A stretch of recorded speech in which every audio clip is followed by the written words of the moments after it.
हरे कृष्णा। तो आज हम अपनी वीडियो में बात करेंगे राजस्थान के प्रसिद्ध तीर्थ स्थान खाटू श्याम के बारे में कि आखिर खाटू श्याम की कहानी क्या है, उनके तीर्थ स्थान का महत्व क्या है। तो जानने के लिए वीडियो में आखिर तक बने रहें और वीडियो पसंद आए तो इसे लाइक एंड शेयर भी करें और चैनल को सब्सक्राइब करें। खाटू श्याम जी राजस्थान का प्रसिद्ध तीर्थ स्थान है।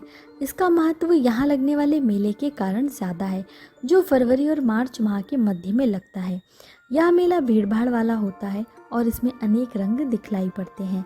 यहाँ पर हर प्रकार की सजी धजी दुकानें यात्रियों का मन मोह लेती हैं। इस मेले में यात्री ऊँट आदि की सवारी का आनंद भी उठा सकते हैं। श्याम जी की पूजा अर्चना करके मानव अपनी इच्छाओं पर काबू रखने में सक्षम हो जाता है और हर कार्य की पूर्ति हेतु प्रभु का आशीर्वाद प्राप्त होता है।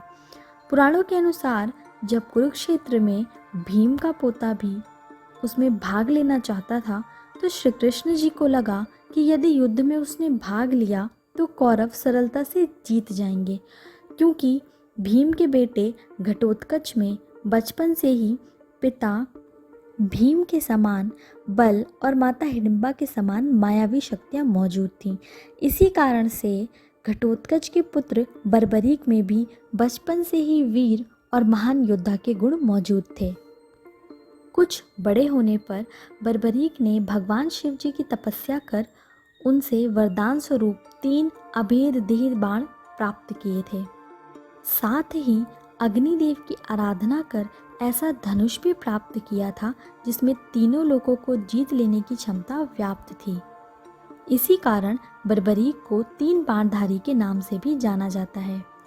जब बर्बरीक को पता चला कि पांडवों और कौरवों के बीच युद्ध होने वाला है, तब उन्होंने अपनी माँ से आशीर्वाद लिया और पूछा कि मुझे किसकी ओर से लड़ना चाहिए।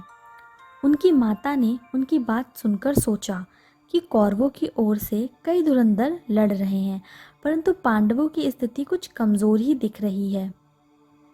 बर्बरीक की माता ने कहा, पुत्र तुम हारे का सहारा बनना और कमज़ोर पक्ष की ओर से ही युद्ध में लड़ना। इतना सुनते ही बर्बरीक अपने नीले घोड़े पर बैठ गए और अपनी माता को वचन दिया कि वो हारे का ही सहारा बनेंगे, और फिर वे रणभूमि की ओर चल पड़े।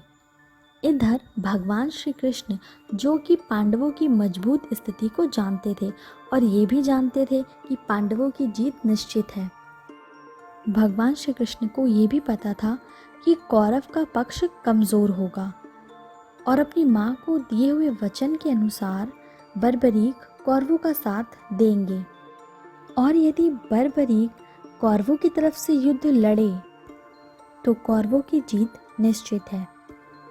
तब श्री कृष्ण भगवान ने एक ब्राह्मण के रूप में जाकर दान में बर्बरीक से उनका मस्तक मांगा।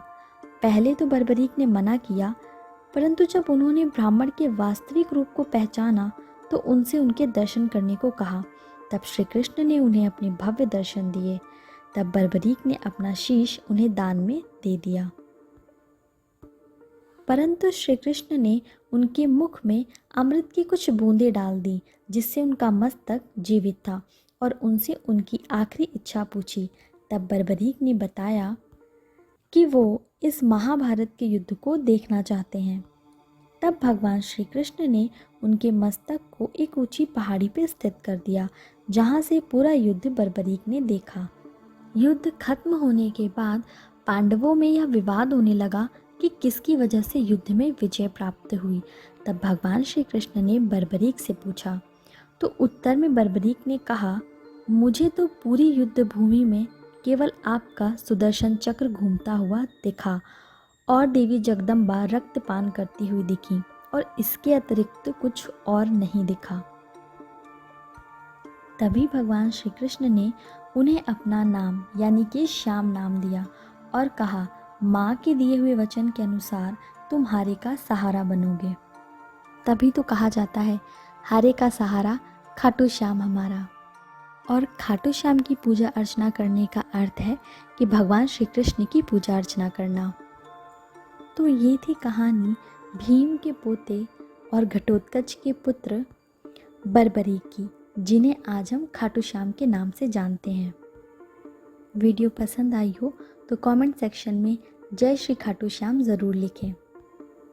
धर्म से जुड़ी ऐसी और जानकारियाँ प्राप्त करने के लिए हमारे इस चैनल रिलीजियस टॉक को सब्सक्राइब करें।